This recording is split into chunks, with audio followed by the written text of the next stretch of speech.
Where is your tie? The voice cut through the executive conference room like a blade, stopping every conversation mid-sentence. I looked up from the chair I had been pulling out, my laptop bag still hanging over my shoulder, and the final investment agreement stored on a thumb drive in my pocket. We had spent 26 months of intense work to get to this point. There were $480 million on the line. The formal signing ceremony was scheduled to begin in exactly 45 minutes. And yet, according to the founder's son, who stood across from me with his arms folded, none of that effort mattered as much as the piece of fabric missing from my neck. I am Ronald Vance, and I was 48 years old that morning. Until that hour, I served as the executive vice president of corporate development at AeroQuest Systems. I had spent 28 years building that company. I started when we were just a regional manufacturer with 50 employees, and I helped shape it into a mid-size industrial software leader with an 8-figure annual valuation. This signing day was supposed to be my victory lap, a celebration of nearly 3 decades of sweat and strategy. Instead, it became the day everything shattered. Preston Henderson stood there, 31 years old, wearing a designer suit that probably cost more than my first car, sporting a fresh business school degree and absolutely zero understanding of what he was about to destroy. He was the son of George Henderson, our founder, and he had spent his entire life believing that authority was inherited rather than earned. "Good morning, Preston," I said, keeping my voice calm and even.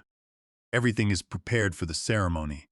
The legal team has confirmed all documents, and Duncan's team from Summit Equity Partners is already in the building." Preston did not answer with words. He crossed the room in 3 quick strides, grabbed my collar with his hand, and yanked. The tie that I had left loose around my neck, intending to tighten it just before the cameras arrived, bit hard into my throat as he jerked it tight. "Are you out of your mind?" I choked out, grabbing his wrist to pull him back. "This is the most important day in my father's career," he hissed, leaning in close so the nearest executives could hear. "And you show up looking like it is casual Friday. We have Summit Equity Partners executives walking through those doors in 20 minutes. I will not let you embarrass this family. I have been in preparation calls since 5 o'clock this morning," I said, fighting to keep my voice level. "Duncan Forbes and his investment team care about our deal structure and our 3-year growth projections. They do not care about my tie." Preston did not listen. He ripped the tie off my neck with a sudden, violent downward pull. The fabric tore across my skin, leaving a hot, red burn. A button popped from my collar and pinged loudly off the glass wall behind me, bouncing across the polished hardwood floor. Gasps rippled around the long table where 18 other executives sat frozen in their chairs. Preston held the tie up like evidence in a courtroom. "This," he announced to the room, "is why companies die. People who think the rules do not apply to them. People who think they are bigger than the institution." Lawrence Thorne, the independent board chair, tried to speak up. "Preston, perhaps we should discuss this in private. The signing is—" "Shut it, Lawrence," Preston snapped, turning toward the door. "Security!" 2 guards appeared in the doorway immediately. I recognized Manuel Silva, one of the guards I had known for 3 years, a man whose kids' baseball games I had asked about every Monday morning. "Escort Mr. Vance out of the building," Preston said, his breathing shallow and rapid. "Effective immediately, he is no longer with AeroQuest Systems." I looked down the long mahogany table. 28 years of my life were represented in those seats. These were faces I had worked alongside, people I had saved from operational disasters, colleagues I had mentored. Not one of them spoke. Not Lawrence Thorne. Not even George Henderson, the founder, who sat at the head of the table, his eyes glued to his tablet screen as if he were reading the most crucial email of his life. "Preston," I said slowly, making sure every person in that room heard me, "if you do this, there will not be a deal to sign." He stepped closer, and I could see the sweat beaded on his forehead. "I have reviewed the contracts. You are not the only person who can talk to an investor. You are just the only one who insults my father's legacy by showing up half-dressed. Take his badge, his laptop, and everything else. Box up his office." Manuel Silva looked at me with genuine regret. I placed a reassuring hand on his arm. "It is okay, Manuel. Do what you have to do." Preston pressed my torn tie flat on the conference table. "You are done here, Ronald. Go home. The elevator ride down to the lobby felt like it lasted a century. The silent descent gave me a moment to look at the cardboard box in my hands, which human resources had hastily packed with the contents of my desk. Inside sat my favorite coffee mug with the faded words "World's Okayest Dad," a gift my daughter had given me 10 years ago. Next to it was a framed picture of my children, and the old metal calculator I had used to run numbers on every major acquisition since 1998. It was a lifetime of dedication reduced to a few pounds of cardboard. Before the elevator doors could open, my phone began to vibrate. The screen displayed the name of Duncan Forbes, the managing partner of Summit Equity Partners. He was the man whose firm was scheduled to wire $480 million into our corporate accounts in exactly 25 minutes. I answered the call. "Ronald, where are you?" Duncan asked, his voice filled with energy. "We are in the lobby with our full team, ready to make corporate history. Where should we meet?" I took a slow breath, balancing the box on my knee. "There has been a change of plans, Duncan. I am no longer with AeroQuest Systems." A long silence stretched over the line. For a second, I thought the connection had dropped entirely. "What are you talking about, Ronald? This is not the time for jokes. We are signing the paperwork in 24 minutes. I have 6 attorneys, 2 senior partners, and our entire media relations team waiting to announce this transaction to the financial markets." I was terminated, effective immediately, I replied calmly. The elevator chimed as it passed the 3rd floor. "It is not a negotiation tactic, Duncan. It is just the reality. I suggest you speak with George or Preston about how they wish to proceed." "Stay exactly where you are," Duncan said, and the tone of his voice changed instantly. The warm, friendly partner was gone, replaced by the sharp, steel-cold investor who had earned a reputation as one of the most formidable deal-makers in the country. "I am coming to find you right now. Do not walk out of the building yet." The elevator doors slid open, revealing the grand marble lobby. The high ceilings and cold glass panels made the space feel incredibly empty. Through the floor-to-ceiling glass windows, I could see the Summit Equity Partners delegation. There were 3 men in tailored navy suits, 2 women carrying heavy leather portfolios filled with legal agreements, and a younger associate holding a camera, ready to capture the handshake that would seal the partnership. They looked professional, organized, and completely unprepared for the storm that was about to hit. Descending the executive staircase, behind me came Preston Henderson. He walked with a smug smile plastered across his face, clearly convinced that he had just demonstrated decisive, modern leadership by removing an outdated executive who dared to challenge his authority. He was checking his gold watch, looking impatient but victorious, completely unaware of what he had actually set in motion. Duncan Forbes saw me before I could step out of the elevator bank. He hung up his phone and walked straight toward me, his team trailing closely behind him. His eyes immediately fell on the cardboard box in my arms, and then moved upward to my torn collar, the missing button, and the red mark wrapping around my neck where the tie had been yanked away. "Ronald," he said, his face clouding with confusion and anger. "What is going on here? Who did that to your shirt? Why are you carrying your office in a cardboard box on the morning of our signing?" Before I could answer, Preston stepped into the center of the lobby, having finished his descent of the stairs. He spotted Duncan and immediately adopted a wide, welcoming smile, extending his hand with practiced ease. "Duncan," Preston called out. "Sorry for the minor delay. We had some internal housekeeping to take care of, but everything is ready upstairs. The main conference room is prepared, the signing documents are printed, and we have the celebratory lunch scheduled. We are ready to take this company to the next level." Duncan did not take Preston's hand. He kept his arms at his sides, his eyes shifting back and forth between Preston and my torn collar. The silence in the lobby became thick, and even the receptionist stopped typing to watch. "What kind of housekeeping, Preston? Nothing that concerns the investment," Preston said with a dismissive wave of his hand, though his smile twitched slightly at the rejection. "We simply had to remove an employee who was no longer aligned with our corporate culture. We are raising our standards as we prepare for this partnership, and some people cannot adapt to the new expectations of a modern organization." Duncan's eyes narrowed, his gaze locking onto Preston. Did your corporate standards do that to Ronald's neck? I stood quietly, holding my box. I could have stayed silent and let them discover the truth later. But 28 years of work and the sheer disrespect of the morning made the choice simple. Your new partner fired me because I walked into the room with my tie unknotted, I said. I was in prep calls all morning, and he decided that was a fireable offense. That is not the whole story, Preston snapped, his face turning red as several people in the lobby turned to look. I enforced basic professional standards. This is a $480 million transaction. If senior executives cannot even dress appropriately, it shows a lack of respect for the deal and for my father's leadership. You fired him? Duncan asked, his voice dropping to a low, quiet whisper that was far more dangerous than shouting.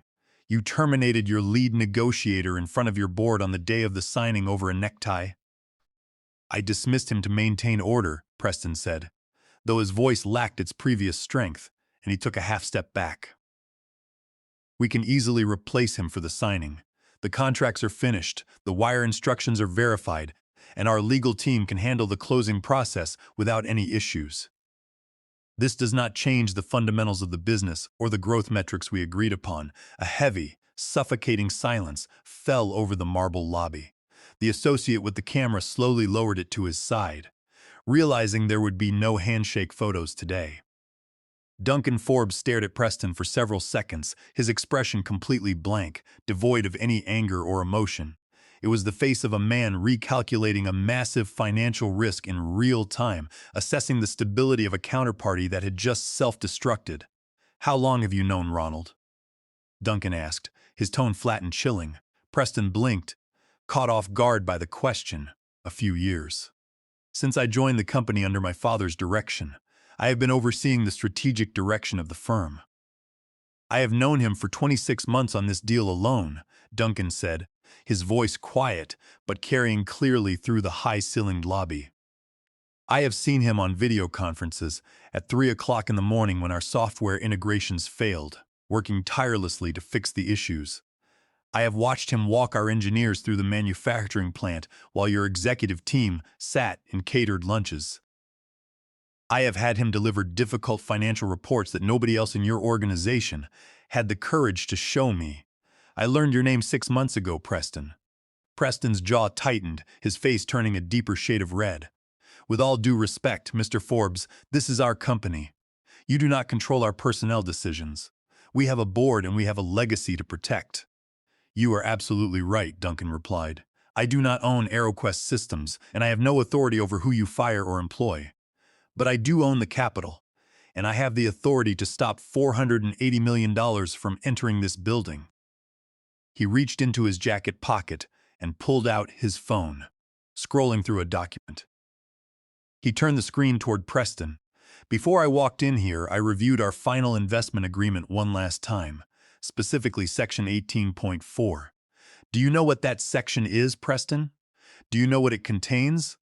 Preston squinted at the screen, his confidence visibly draining. "I do not read every line of the legal boilerplate. That is why we pay our attorneys. I focus on the strategic vision." Duncan's laughter was dry and cold. "Of course you don't. But Ronald did." He looked at me. "You insisted on this clause, didn't you, Ronald?" "I did," I said. "To protect the integrity of the partnership." Duncan looked back at Preston. "Section 18.4 is the key person clause. It states that if Ronald Vance ceases to be employed by AeroQuest Systems for any reason other than documented illness or death prior to the closing date, Summit Equity Partners retains the unilateral right to terminate the agreement immediately without penalty." Preston went completely pale. His chest rose and fell rapidly as the reality of his mistake began to settle in. "The key person clause," he whispered, looking toward his assistant who had just walked down the stairs. "Did you even read the contract before you ripped his tie off?" Duncan asked. "This was never about a piece of silk, Preston. This was about your judgment. If you treat your most valuable asset and your primary negotiator this way over a dress code rule, how will you treat our capital when things get difficult? If you lack the maturity to manage your own leadership team, you lack the capability to partner with us." He turned to his team of lawyers and partners. "Pack up the documents, we are leaving. Cancel the wire transfer." But Mr. Forbes, Preston stammered, stepping forward, his hands open in a desperate gesture. We can fix this. We can talk to my father. He is upstairs right now. We can bring Ronald back immediately and ignore the whole incident. We are done here, Duncan said, turning his back on Preston without another word. The lawyers closed their leather portfolios with loud snaps. The media associate packed his camera into a black bag, and the entire summit delegation turned toward the doors. Duncan turned to me, offering his hand once more. Ronald, when you figure out your next steps, call me. Summit Equity Partners invests in people who build businesses, not children who destroy them. I shook his hand, holding my cardboard box with the other. Thank you, Duncan. I walked through the revolving doors of the lobby, leaving Preston standing alone on the marble floor, staring blankly at the empty space where his future investment used to be. Several board members who had gathered on the mezzanine looked down in absolute horror, realizing their silence had cost them their survival. Outside, the morning air felt clean and cool. I did not have a job, and I had just watched over 2 years of work disappear. But for the first time in 28 years, I could breathe. Duncan stopped on the sidewalk next to me as his driver pulled up. Are you going to be okay, Ronald? I will be fine, I said. The question is what happens to them. Duncan looked back at the glass building. That is no longer your concern. But if I had to guess, their lenders are going to start panicking, their stock is going to take a heavy blow, and that boy is about to receive a very expensive education in corporate reality. The first news notification hit my phone 6 hours after I walked out of the building. The headline was blunt. AeroQuest Systems investment deal collapses hours before signing. By the time the stock market closed that afternoon, our share price had plummeted 34%. By the next morning, the decline had reached 46%. The financial blogs and industry newsletters were having a field day, publishing articles with titles like Nepotism Costs AeroQuest $480 million and the cost of a loose tie. The reporters did not have every detail, but they had enough to make the company look ridiculous. Anonymous sources on the board had leaked the story of Preston's outburst, eager to shift the blame. I felt bad for the hard-working employees who would suffer from Preston's ego, but I felt no sympathy for the silent leadership team. For 10 days, I did absolutely nothing related to business. I slept until 8 o'clock, made breakfast for my children, and spent hours working in my garden. I called my brother Martin, who lived in Portland, and we talked for hours about things that had nothing to do with corporate valuations. You sound different, Martin said, during our second phone call. Different how? I asked, looking at the tomatoes growing in my backyard. Like a man who finally put down a heavy weight he had been carrying for 28 years, he said. You actually sound present. By the 12th day, my phone began ringing constantly. Executive recruiters and competitors left messages, but I ignored them all until Eleanor Henderson called. Ronald, she said, her voice shaking with an anxiety I had never heard from her before. We need to talk. We need you to come back to the table. Do we, Eleanor? I asked, sitting on my back porch. I thought I was not aligned with your corporate culture. It is worse than we thought, she admitted, ignoring the sarcasm. The stock has hit $31. 2 of our largest defense clients have placed their contracts under review due to concerns over leadership stability and corporate governance. The banks are demanding additional collateral for our operating lines, and they are threatening to freeze our credit. We need you to come back and stabilize the situation. To do what? I asked. To salvage the summit deal, to stabilize the company. George's health is failing rapidly, and he cannot handle this stress. The board is in a panic, and they realize they made a terrible mistake. I looked out at my quiet yard, feeling the warm afternoon sun. For the first time in my career, I held all the cards, and I knew exactly how to play them. I will meet with the board, I said, but not on your schedule. I will be there this afternoon at 2 o'clock, and I am bringing my own terms. If the board is not fully assembled, I will not even sit down. At 2 o'clock sharp, I walked back into the headquarters of AeroQuest Systems. I wore the exact same light blue shirt I had worn on the day I was fired. The collar was still torn, the button was missing, and I wore no tie. I wanted them to look at the physical evidence of their silence every time they looked at me. The board member stood up when I entered the room. Ronald, Lawrence Thorne said, his voice filled with relief. "Thank you for meeting with us on such short notice." I sat at the far end of the table and slid a folder across the mahogany surface. "Let us skip the pleasantries, Lawrence. Your stock has dropped 40%. Your customers are walking away, and your banks are closing in. You chose family loyalty over competence, and now you are facing ruin. These are my terms for reinstatement. They are non-negotiable." Lawrence opened the folder and read the document. His eyebrows rose, and he silently passed the pages to Eleanor. Within minutes, the terms had circulated around the table, leaving a trail of shocked expressions. "This is extremely aggressive," Eleanor said, her voice barely a whisper as she stared at the demands. "This is practically a takeover." "It is what is required to save this firm," I replied. I demanded full reinstatement as Chief Operating Officer, reporting directly to the board, bypassing the Chief Executive Office entirely. I demanded a 95% salary increase, a permanent board seat with full voting rights, and a public retraction of my termination. But the clause that made them sweat the most was Section 7.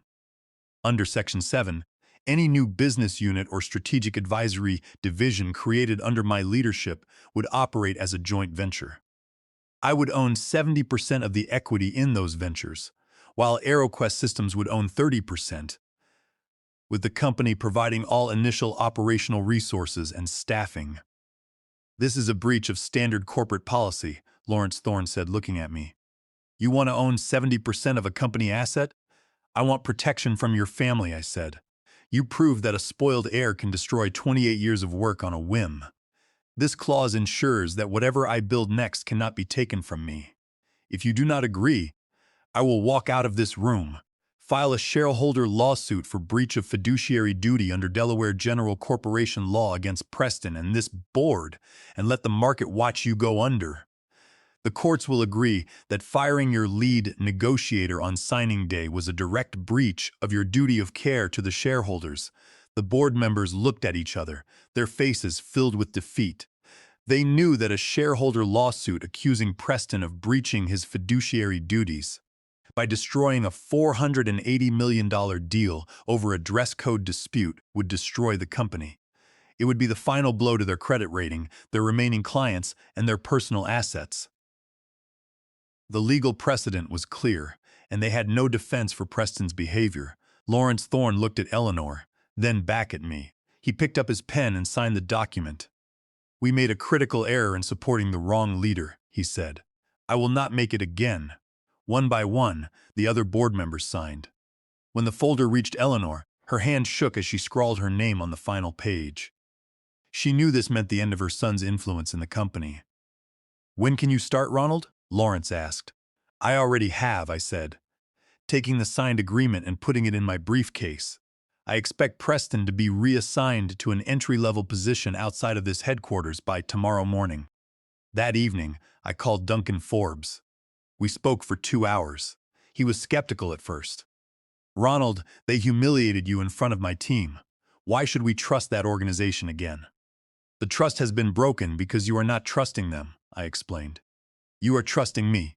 I now have a permanent board seat, absolute operational control, and the authority to make decisions that stick. I have restructured the governance so that no family member can interfere." A week later, Duncan and his team returned to the headquarters. We did not sign the original $480 million deal. That opportunity was gone forever. Instead, we closed a restructured investment of $240 million, with much stricter board controls and direct oversight of the Henderson family's shares. It was enough to stabilize the company and allow us to rebuild our core business. With the investment secured, I immediately utilized Section 7 to launch Vance Consulting Partners. I gathered a small group of talented professionals, including Oliver Bennett from our design team, an organizational psychologist who understood family dynamics, and 2 senior analysts who were tired of corporate politics. Our mission was simple. We provided leadership transition services and conflict resolution for family-owned businesses. We helped founders navigate the difficult process of succession without allowing family politics to destroy their legacies. Oliver Bennett was instrumental in designing our consulting frameworks. and we quickly became known as the premier firm for handling delicate executive transitions. We worked out of empty conference rooms on weekends, building our client list from companies facing the exact same crises we had survived. Within 12 months, Vance Consulting Partners generated $1.6 million in revenue. Because of my 70% ownership stake, I was finally building a legacy that belonged to me, one that could never be erased by someone else's fragile ego. On the 3-year anniversary of my firing, I was sitting in my new private office in our downtown headquarters. The space was bright and modern, looking out over the city skyline. Hanging on the wall behind my desk was a simple wooden frame containing the torn blue tie Preston had ripped from my neck. It served as a reminder of the day I regained control of my life. There was a knock on my door, and my assistant announced a visitor. Preston Henderson walked in. He was no longer the arrogant young man in the designer suit. He wore a simple, off-the-rack jacket, and his posture was subdued. The years of crisis had aged him, stripping away the entitlement and the easy confidence. "Ronald," he said quietly, standing near the door. "Do you have a few minutes? Sit down, Preston," I said, gesturing to the chair across from my desk. He sat down, his eyes immediately drifting to the framed tie on the wall behind me. He looked at it for a long moment before looking back at me. "I wanted to apologize," he said, his voice cracking slightly. "Not just for what I did that morning, but for how I treated you. I was wrong about everything, and I had to lose everything to see it." "What are you doing now?" I asked. "I am working at one of our competitors," he said. "I started in their shipping department. No special titles, no family backing. I am learning how the business actually operates from the ground up, just like you did." I nodded. "That is the only way to learn." He looked at the tie again. "Do you regret how it all happened?" I thought about the stress, the public embarrassment, and the weeks of uncertainty. "I regret the way it happened," I said, "but I do not regret where it led me." Preston stood up and walked toward the door. He paused and looked back. "For what it is worth, you were right." I had never been punched in the face by reality. I have been now. After he left, I looked at the tie on my wall. It was not a trophy of victory, but a reminder. They thought that firing me would make me small, and that taking my tie would strip away my dignity. Instead, it gave me the freedom to build something that was truly mine. The real victory was not proving them wrong, but building a life where their opinions no longer mattered.